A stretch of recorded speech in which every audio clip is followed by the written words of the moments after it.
time to wake to sleep with Sleep Science Today, where we learn to sleep well with your host, Andrew Colsky on UK Health Radio.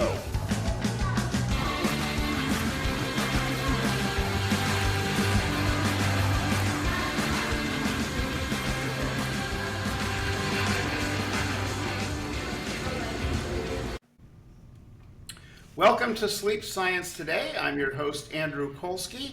In this show, we talk all about sleep and the science behind sleep, hoping to help you, let's try it that way, get better sleep. So our guest today is Dr. Michael Grandner, and he is a PhD working with sleep and sleep medicine. So Dr. Grandner, welcome to the show. Thanks for having me.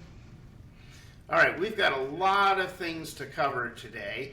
And I'm just going to kind of start randomly, and we'll move around as the conversation goes.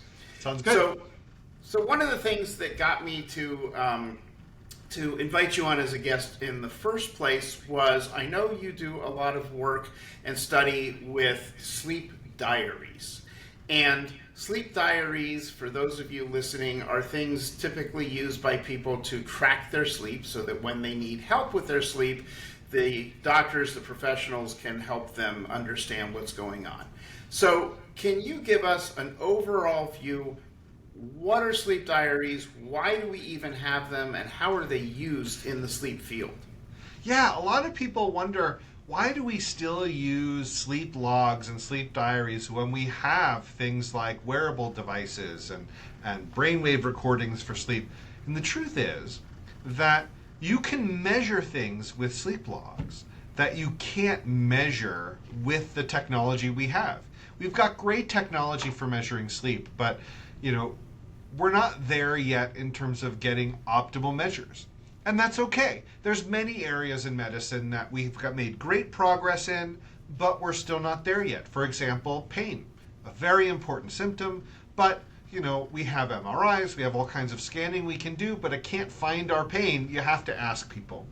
And when it comes to certain aspects of sleep, we don't yet have the technology to measure it, especially things like insomnia.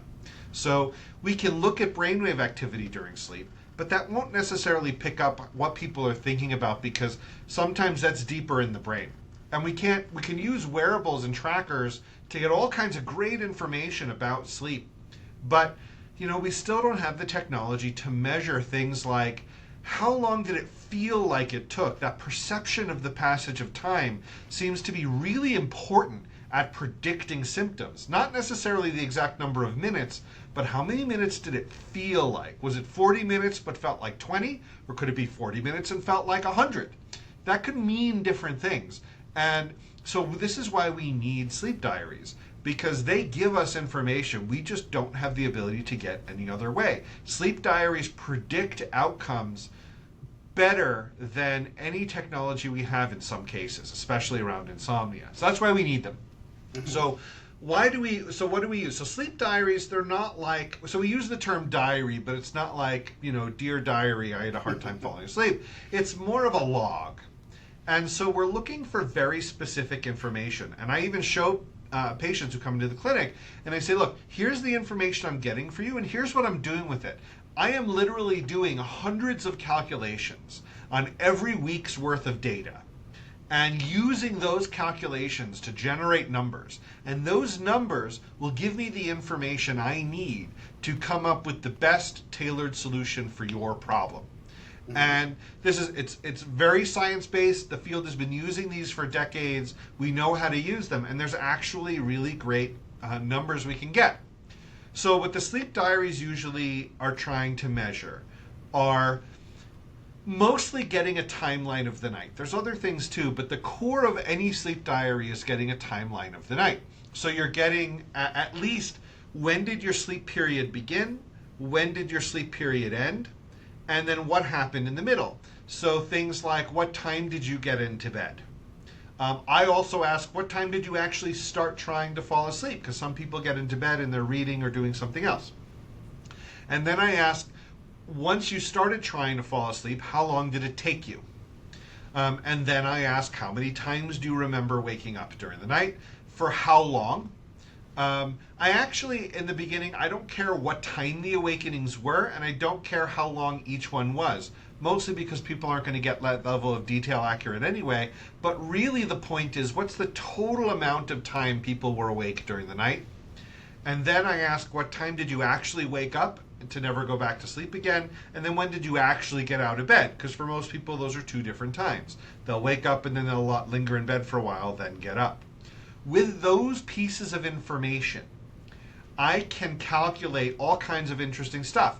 Most importantly, I can see what is the total window of opportunity that you were able to sleep, and where in the 24 hours was that. Of that 24-hour window, what proportion of that was actually spent in bed? Because you might have because I'll also ask, if you were awake, how much time did you get up and get out of bed? I didn't mention that earlier, but I often ask about that. So I can see how much of their sleep opportunity was actually spent in bed. And of the time they were spending in bed, how much of that was actually trying to sleep? And of the time of your sleep opportunity where you were actually in bed trying to sleep, how much of that time were you actually asleep? And so now we have these different windows. And what we look at is the proportion and the relationship between those windows. Was most of the time you were in bed actually attempting to sleep? And of the time you were attempting to sleep, how much of that was actually spent to sleep? Those numbers become the foundation for a lot of the recommendations we can give. And then you have the specific numbers too that figure in terms of time to fall asleep, awakenings during the night, how much time awake during the night, and how much time you're lingering in bed in the morning. All those things become relevant in the context of those different ratios and proportions that we look at. And we can use that information to guide targeted, science-based sleep strategies that there's a toolbox of them that use these numbers, and what they've generally outperformed. And actually, there's no study that's shown that any prescription medication has outperformed some of these strategies, yet they have outperformed prescription medications. So there's a whole bunch of things we can do with this information. How exactly we get it can differ. Sometimes it's written in paper, sometimes it's in an app. Sometimes we ask it in terms of a question. Sometimes we have people fill out a grid of like, I went to bed here, I woke up here. It depends on the question. It depends, different people have different preferences, but at their core, that's the information that you're getting out of sleep diaries. And that's why they're important. And that's why numbers are important. Because if I say, how long did it take you to fall asleep? And you say, I don't know, felt like a long time. Well, I can't run calculations on it felt like a long time. Because if I need to calculate what proportion of the time was spent trying to sleep, and part of that calculation is a long time, what does that mean? So Right. So that's why we need actual numbers. So let me play skeptic here for a second. Yeah, sure. So I'm sure you've had this question a million times, and anyone who practices in the area of behavioral sleep medicine has had this question a million times. So on one hand, you're telling us about sleep diaries, and you're telling us how all this data is helpful for you to be able to help us improve our sleep and all this.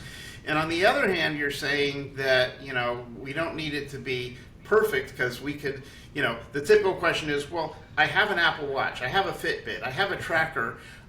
You're telling me if I wake up in the middle of the night to recognize how long I was awake, but you don't want me to look at my clock. So how do I know how long I was actually? So all the data I'm giving you, Doc, is my guess. I mean, I could be way off. I don't know. And then you're using that data to treat me. It doesn't make sense to me. Why aren't you just using my Apple Watch? Yeah, that's a great question. And the answer is because the Apple Watch can't tell me the information I actually need to make a decision.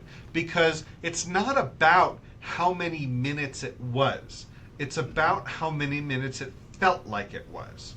And so what that means is, if I base, and we know this from clinical trials data, actually this has been tested, that if you make the decision of how to guide people's therapy based on wearable data, you don't get the same good outcomes as if you guide therapy based on the diary data. So a great example of how this would work is, let's say you come into clinic, the actual number of minutes it takes you to fall asleep is 37, but it feels like 47. And then at the end of therapy, the actual number of minutes it takes you to fall asleep is 20. But really, it feels like 10 to you. And so, in your mind, what felt like almost 50 minutes is now reduced to 10, which dramatically reduces your stress. It dramatically reduces your fear around sleep. It dramatically reduces the anxiety you have around sleep, which is fueling the inability to sleep. But we've reduced that stress and anxiety, where the actual number of minutes maybe changed from 47 to 20, or 37 to 20, but it felt like a much bigger difference. And that change in your perception, those number of minutes actually predict things like lowered risk for depressive disorders, anxiety disorders, chronic pain, even neurodegenerative conditions like dementia. By that perception that your sleep is better, that actually is predicting the outcomes we care about. And so patients are like, but why, if it's not the true number? And what I'm saying is, you don't know that it isn't. You're assuming that the number that's predicting the outcome, the biological variable that's predicting the outcome, is the number of minutes it's taking you to fall asleep, for example.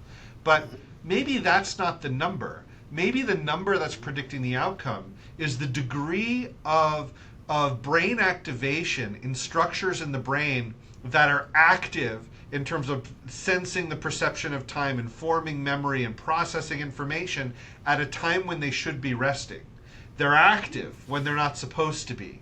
Right. And that is preventing them from doing the proper recovery systems that they're supposed to be engaging in. So actually you can't measure directly those things. We don't have the technology for that yet. Right. But it gets picked up in the diary in that it feels like it's going better. So it's downstream. It's an echo of the real number, but we can't actually measure the real number. And so what we have is a fuzzy picture of reality. But I would rather a fuzzy picture that's true as opposed to a clear picture that is pointing in the wrong direction. And because we don't know exactly biologically what's happening, and there's science going on to try and understand this, it's hard to do in humans. You can't open up their brains. They tend not to like that. So we have to go in these indirect ways, which is what takes longer. And it's harder to understand, and we're getting there. All we know is that if you make clinical decisions based on a diary, you get the outcomes you want. But if you make the clinical decisions based on the wearables, you might be going off of more clear, accurate information, but it might be the wrong information. And actually, the truth might be baked into the diary in a way it's not. The wearable data are true, they just might not be the true value that actually predicted the outcome that you wanted. And so we're still learning all this. You got to remember, wearable data have been around for decades. We've been using them for decades.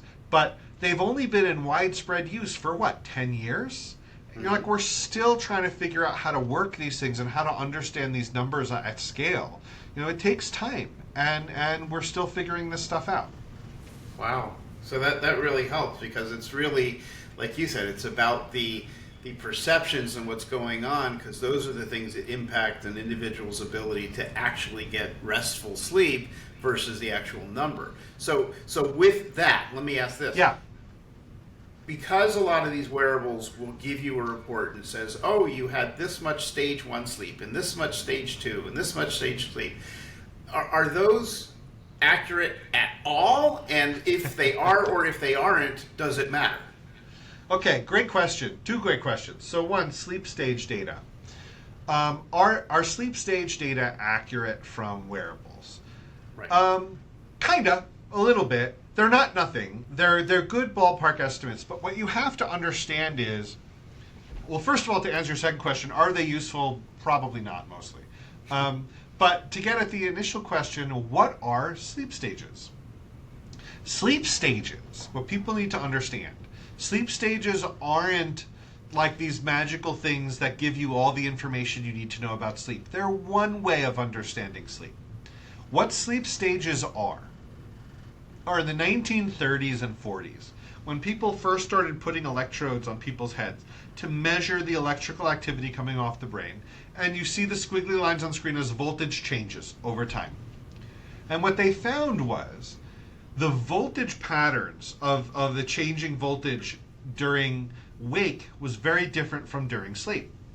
And then when they kept them on, they noticed that actually the voltage patterns, the squiggly line patterns that you get during sleep follow an interesting pattern in that sometimes in sleep they are a little more similar to wake, just kind of slowed down a little bit.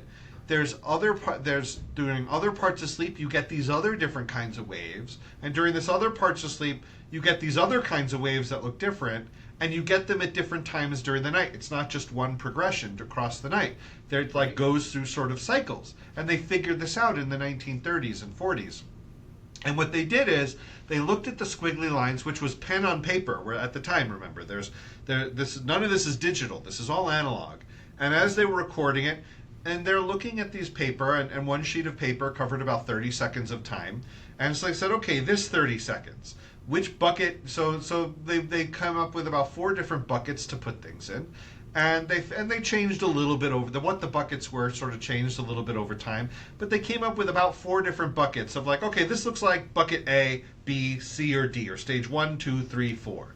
And then one sort of got split into REM and stage 1, and then eventually 3 and 4 kind of got combined with each other. But it's like we generally have 4 different buckets. Which bucket do we put it in? Based on a human looking at the squiggly lines and saying, which pattern does this kind of look like? Sort of like in Severance, where they're circling the numbers, and like, which bucket does this feel like? And there's a lot of subjectivity to it. Do sleep stages exist in nature? Kinda, but we made them up. We decided how many buckets there were, and we kept changing our minds. And we decided what counts as one bucket versus another, and we can't even agree because you need a human to look at it. No one can trust any of the computer raters yet because there's a lot of gray in the interpretation. So sleep stages themselves are not so much a, what's the word I'm looking for? It's not very clear. It's not a really obvious objective thing. It's always been a little bit subjective, based on human perception and human categorization of about 4 buckets, because that's about how many buckets humans can handle kind of at once, apparently. And so what is a sleep stage? And so the buckets themselves, based on brainwave activity. What is a brainwave? Do people even know what a brainwave is? What brainwaves are, it's the squiggly lines that happen when you put an electrode on the scalp. So what is it actually measuring? It's measuring electrical activity in the brain. In the whole brain? Nope. It's measuring the electrical activity just on the very outer layer of the brain mostly. It's sort of like if there is a party happening on the other side of this wall, and I press my ear up against the wall, what am I going to hear? I'm not going to hear the conversations in the whole room. I'm going to hear what's closest to the wall with any clarity, and the rest might be background noise, but if there's a lot of it, I'll hear a lot of background noise.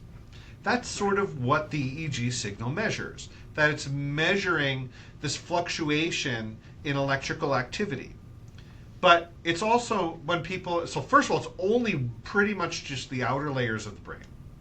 And that's not where sleep is. Sleep biology, the biology of the parts of the brain that really control sleep and determine what happens in sleep and drive sleep, that's all very, very deep in the brain. That's brainstem, midbrain, hypothalamus stuff that we do not have the technology to measure directly in humans because we're not going to like drill deep down into people's brains. We can't do that. So we can't measure sleep directly. Even the brainwave activity that we measure is not the brainwave activity that drives what sleep is. It's an echo of an echo of an echo of something downstream of what the core of what sleep is. But wow. It's still something. Right. I mean, you dump a chemical in the river, you'll still pick it up downstream, but you're not picking it up at its source. You're picking it up after it interacted with the environment and other stuff later. So it's right. It's not a perfect measure, even if it is. And you're not even measuring neurons firing because you don't have the resolution. Neurons fire in 1/1000th of a second, and our sampling rate can't pick that up. So all we're picking up is the background electrical activity that's happening in the outer layers of the cortex that changes with sleep, and it does predictably. But again, it is very far downstream of what actually sleep is. So the EEG signal itself, what sleep stages are biologically useful and important, but they're not usually the core of what people are asking about. So again, it's about, what are you actually measuring? Are you measuring something that you want? So scientists look at it because we're looking at brain function during sleep and what's happening. But like a normal person looking at sleep stages, does it matter? Your body, it's like, so when people are worrying about their sleep stages, to me that's like saying, when a patient comes in and says, hey, I'm worried I'm not getting enough stage N3 sleep or stage REM sleep or whatever, I'll say, like, well, are you worried about how much oxygen your lungs are exchanging, when you breathe? It's like, no. It's like, well, why not? It's like, because it's fine.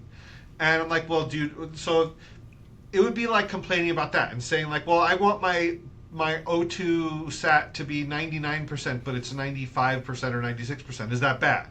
It's like, okay, well, do you have any lung disease? Any reason why it wouldn't be working properly?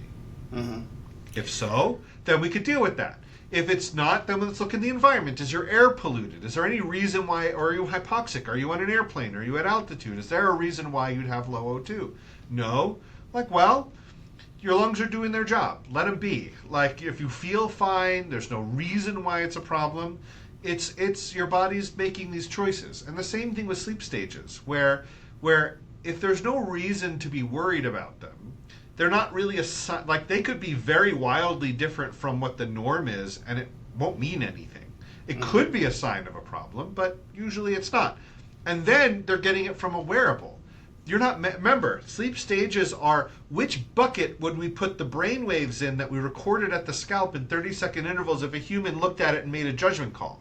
Right. Guessing that from heart rate and movement data at the wrist, the fact that it's so accurate, it's about 60 to 80% accurate, depending on the person and the stage and the night. The fact that it's even that accurate is a miracle. You're playing two games of telephone going in very different directions, one to peripheral data at the wrist, one to EEG data. The fact that they agree so much is amazing. But expecting them to agree close to 100%, I think, is unrealistic, because you're measuring two totally different processes that will still fluctuate during the night, and they'll overlap a bit, but not exactly. So that's also why I say it's not nothing, it's not junk. It's actually, if you look at sleep staging data from the EEG and from the wrist, and you look at them side by side, if the algorithms are good, and some of the devices have quite good algorithms, you can tell it's the same person on the same night. Will they agree at every minute? They'll agree maybe 70-80% of the time, but you'll still see the same pattern. So like, it's useful, but I actually mostly ignore those data besides just looking at it broadly. Wow. Well, that's a very comprehensive answer, and I appreciate that. But these are questions that I get from my own clients. And I'm sure you do too. But I'm going to have to stop us. I'm going to stop us real quick because we've got to do a commercial break here. Okay. And we'll be right back, and I got a lot more questions for you. So excellent. Join us back on Sleep Science Today right after the commercial break. If you're having trouble sleeping and you need support, don't go it alone. Join us at our free online support group at sleepsupportgroup.com.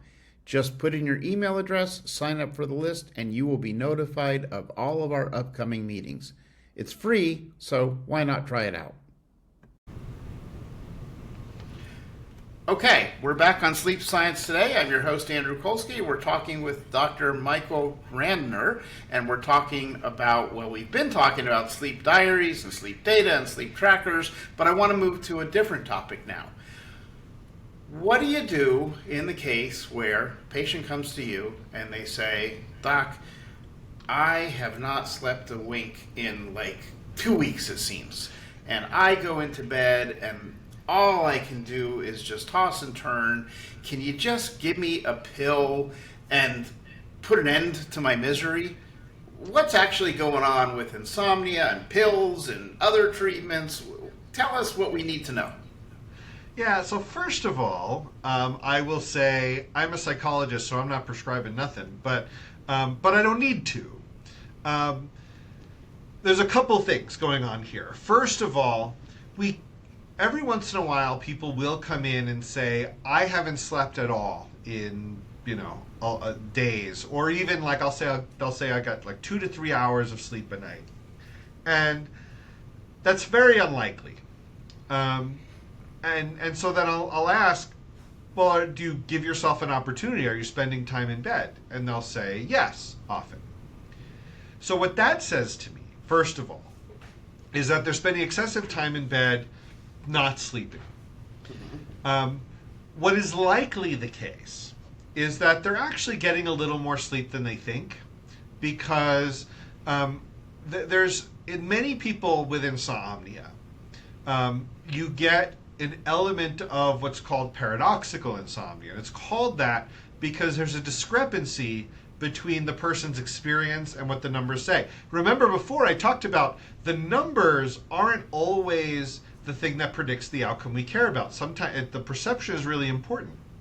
What happens when the perception is so far different from the numbers? You can get people, you put them in the lab, biologically their sleep can look totally normal, and then, or mostly normal, and they'll say, I barely slept at all. I was awake all night. I don't remember sleeping at all. Well, which is true? Were they wrong, or was the machine wrong? The real answer is, it seems to be complicated and both true. They were probably getting more biological sleep than they remember, but the quality they were getting was probably poor and fragmented. So if they were up and down and up and down and up and down and up and down, their brain probably connected those dots and perceived that as continuous wakefulness, where they didn't see the sleep interruption so much. They didn't perceive that, even though it was actually there. So there's a lot of paradoxical insomnia. So some people, it's their experience and the numbers line up fairly well. For some people, it's very different.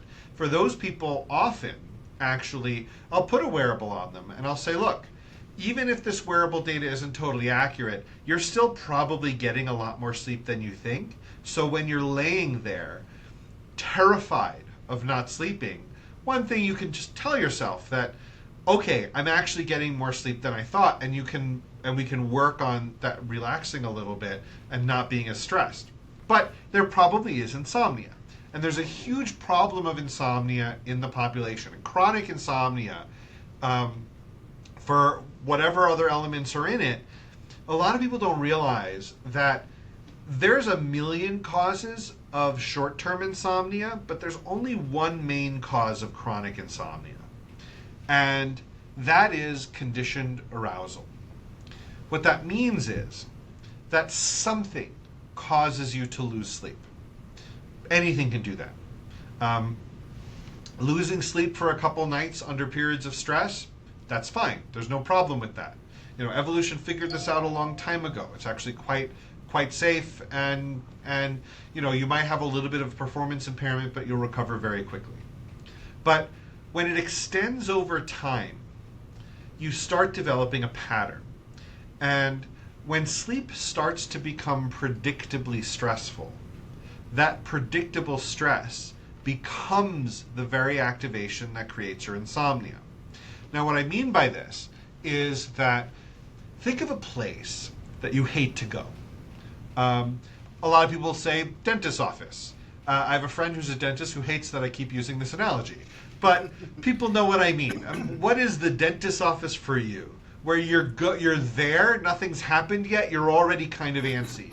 You're on your way there, and you're already kind of antsy. You're making the call to set up the appointment in 6 months, and you're already kind of antsy. Like, that place is so predictably tied with a psychophysiological state that you put yourself in that state without even being there.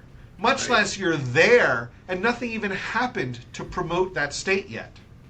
Because it's the DMV, not the dentist. Right. The DMV is worse than the dentist.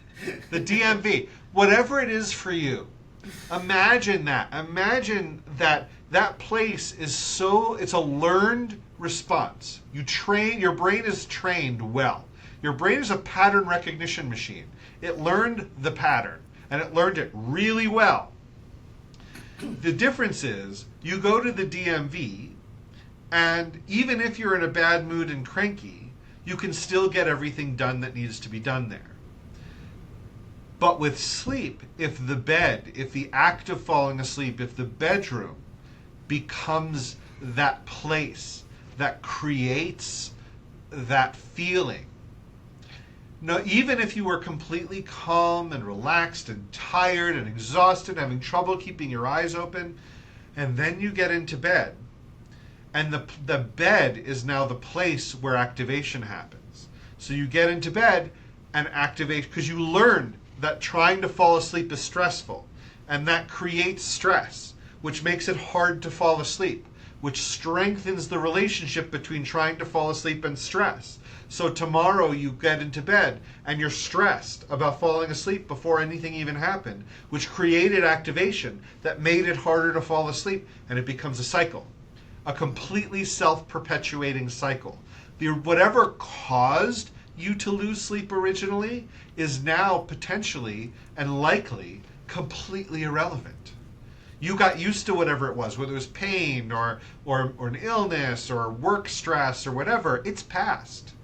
But the effects have lingered because they became their own self-perpetuating cycle, where now the energy in the system keeping you awake, you added it. It came out of nowhere.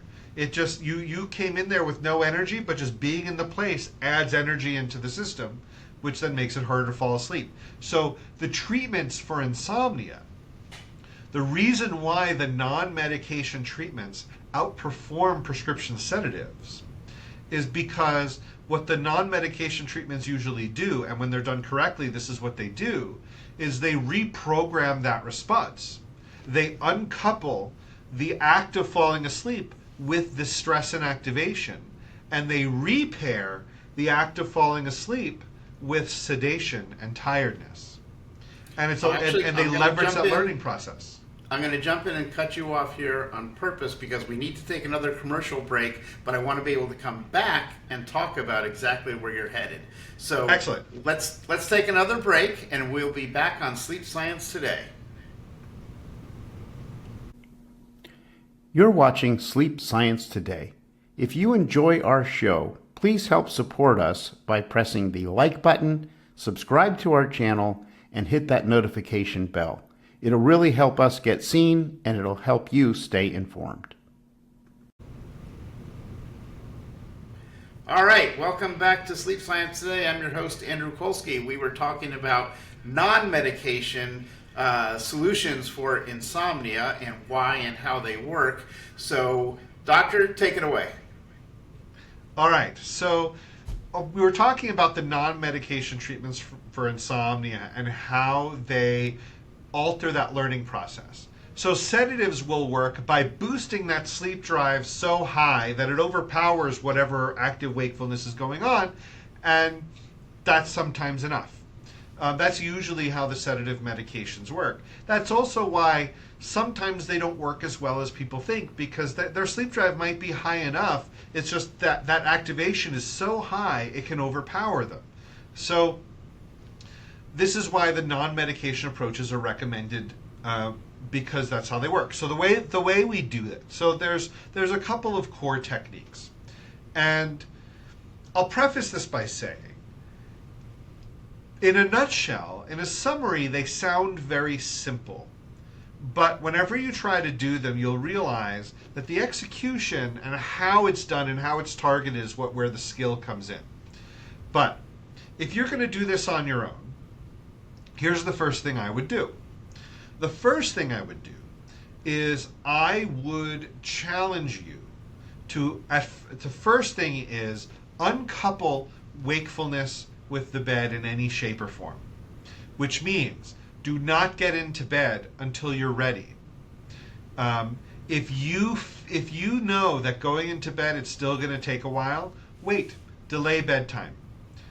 so again, this is all short term. This isn't a permanent thing, but delay bedtime until you either you can't keep your eyes open, or until you're like, you know what, I think sleep could be imminent. Then you get into bed. If you cannot fall asleep, and what that means is, rule of thumb is, I would say 20, 30 minutes. If you're in there for 20, 30 minutes, it's not happening by then. Then get up.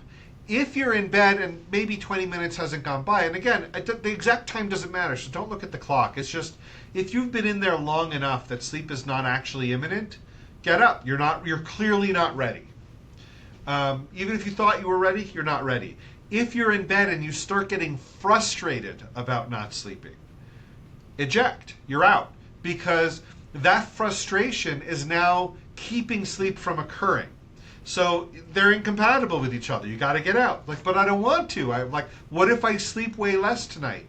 Great. You will operate just fine tomorrow, probably. Like most people, have experienced a night of crappy sleep and they didn't die.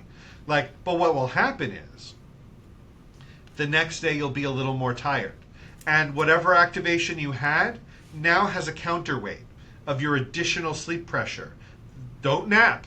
Don't dissipate that sleep pressure. Hold it and then discharge it at night to overpower that activation. And if you wake up during the night and you can't get back to sleep, same thing. You get up, you wait. If you're trying to eat and you're sitting in front of this plate of food and you are just not hungry and you have no appetite, sitting there staring at your food for an hour is not going to make you hungry. You may eventually get hungry and eat, but if you have an appetite issue and you sit there and stare at your food for an hour every day before you can stomach eating, mealtime is going to start becoming stressful itself on its own. That's what you want to break. You want to break that cycle. And so you want to challenge yourself to spend as little time in bed awake as possible. Then the other core, so that's a core concept in managing insomnia, sort of breaking that connection. And another core concept is about how do you know when that learning process is engaged.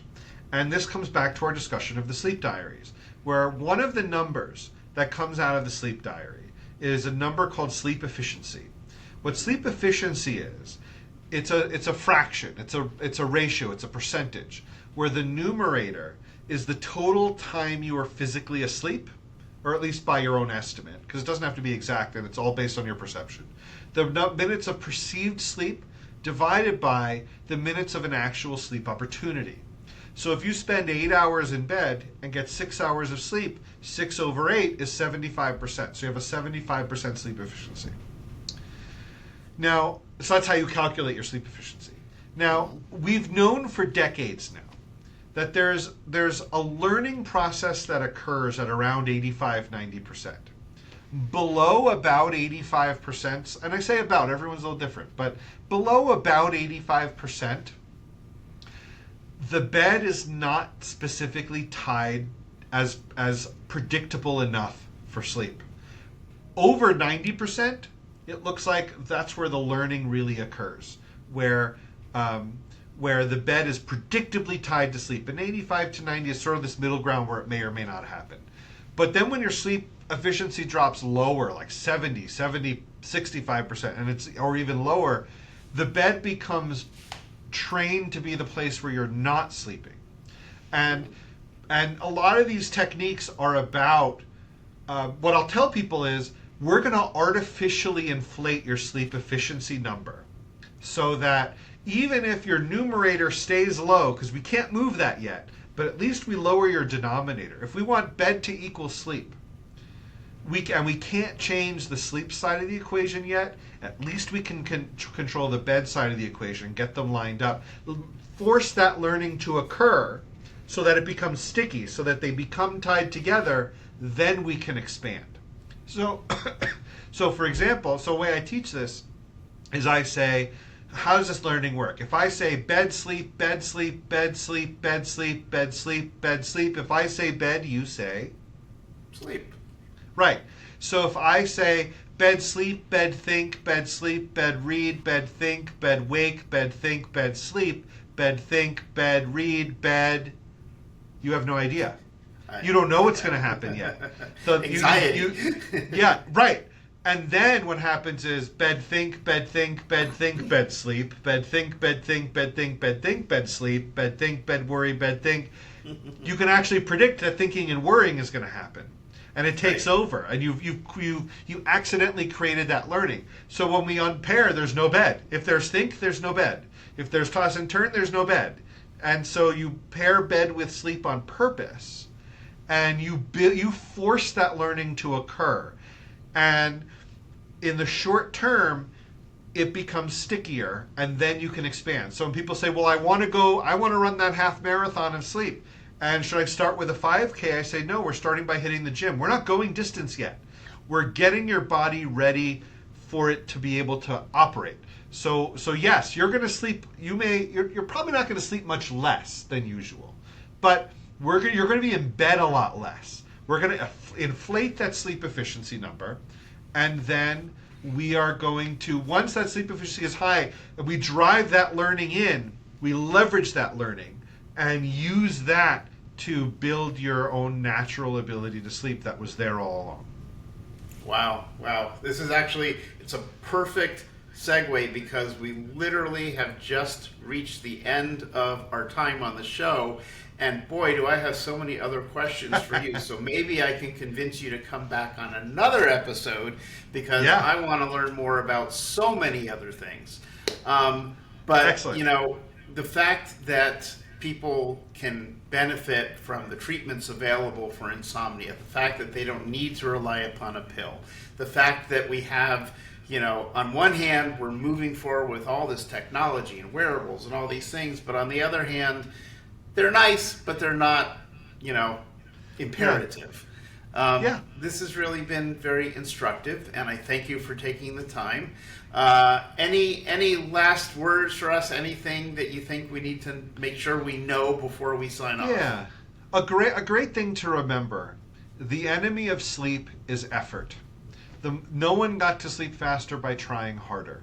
And if you find yourself struggling, sometimes the best thing you can do is stop struggling. Just do something else for a while. You can't make yourself hungry. You can't make yourself sleepy. You kind of have to just be there when it happens and let your body take over. And so if you find yourself exerting effort, it's likely backfiring. And sometimes removing the effort is what opens the door for sleep to occur. Great. Well, thank you so much for your time. Thank you. For those of you, listening to the show, we try to bring you experts like this, like Dr. Grandner, to really explain the science behind what's going on. I think it's important that people really understand what they're dealing with rather than just getting some TV commercial somewhere about something. So please feel free to join us at www.sleepsciencetoday. You'll be able to get links to our podcast, the radio show, the YouTube channel, all the other information we put out there for you, trying to help you to improve your sleep. I'm your host, Andrew Colsky, and we will see you on an upcoming episode of Sleep Science Today. Thank you.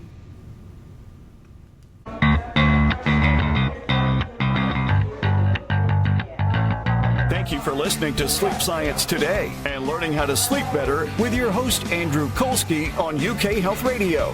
For more information on how you can achieve better sleep, go to sleepsciencetoday.com.